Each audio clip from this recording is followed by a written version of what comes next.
রাস্তা সংস্কারের দাবিতে মাঠে নামলো এলাকাবাসী। অবশ্যই প্রসঙ্গ হচ্ছে বিশালগড়ের পৌর পরিষদের 13 নম্বর ওয়ার্ডে রাস্তা সংস্কারের দাবিতেই সরব হয়েছেন তারা। পৌর পরিষদের 13 নম্বর ওয়ার্ডের রাস্তা আছে তা দেখা নেই এবং সেখানে এমনই অভিযোগ উঠে আসছে সংশ্লিষ্ট প্রশাসনের কোন রকমের সেখানে দেখা মিলছে না বলেই অভিযোগ। এবং 13 নম্বর ওয়ার্ডের সেখানে প্রশাসন একই সঙ্গে প্রশাসনের বিরুদ্ধে অভিযোগ তুলে ধরলেন এলাকাবাসী। দীর্ঘদিন ধরে তারা দাবি জানিয়ে আসছিল এলাকাবাসীর পক্ষ থেকে যে রাস্তা যেন সংস্কার করে দেওয়া হয়, কিন্তু সেই অর্থে হচ্ছে না। যেহেতু বর্ষাকাল এসে গেছে তাই সেই জলাবদ্ধতা সেই রাস্তাতে সৃষ্টি হচ্ছে, যার কারণে মহিলা থেকে শুরু করে যারা ছোট ছেলে মেয়েরা রয়েছে স্কুল কলেজে যেতে অসুবিধার সম্মুখীন হতে হচ্ছে। গোটা বিষয় নিয়ে কি রয়েছে অভিযোগ সংশ্লিষ্টের পক্ষ থেকে শুনুন।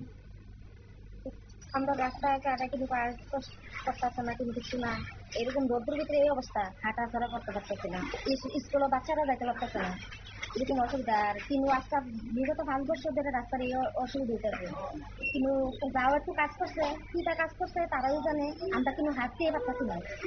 কিন্তু রাস্তার কিন্তু জল ছাড়া দিলে বাচ্চারা আমরা আমরা বিধায়কের কাছে অনেক অনুরোধ করছি, আমরা রাস্তাটা সুন্দরভাবে কাজ করি, দেখিই না। আমি তো দেখি না, মানে আশেপাশে দিই না। মানে আমরা রাস্তা ঠিক করে জানি লেগে আমরা তো চলতে অনেক অসুবিধা হয়। দেখেন তো কি জল, আমরা একদিন বৃষ্টি এলে আমরা অনেকদিন চলতাম পারি না। সাধারণ বৃষ্টি এলে আমরা রাস্তার নামানোর মতন পরিস্থিতি নেই। না আজকে বৃষ্টি হচ্ছে না, বৃষ্টি না হলে এরকম জল। একদিন হইলে তো 15 দিন কষ্ট করানো লাগে, একদিন হইলে। আপনারা শুনলেন স্থানীয়দের অভিযোগ, অর্থাৎ তারা বলছেন যে দীর্ঘদিন ধরে এই রাস্তার সমস্যা। একবার যদি বৃষ্টি হয় তাহলে তো আর কথাই নেই, দীর্ঘ 15 দিন যাবত রাস্তায় জল জমে থাকে এবং দেখলে মনে হবে এই যেন রাস্তা নয়, এই এক পুকুর। রাস্তার মধ্যে সারিবদ্ধভাবে হাঁস সাঁতার কাটছে। এলাকার লোকজন কিছুদিনের মধ্যেই সেই রাস্তায় ধানের চারা রোপণ করতে চলেছেন বলেও অভিযোগের সুরে এক প্রকার তারা বলছেন।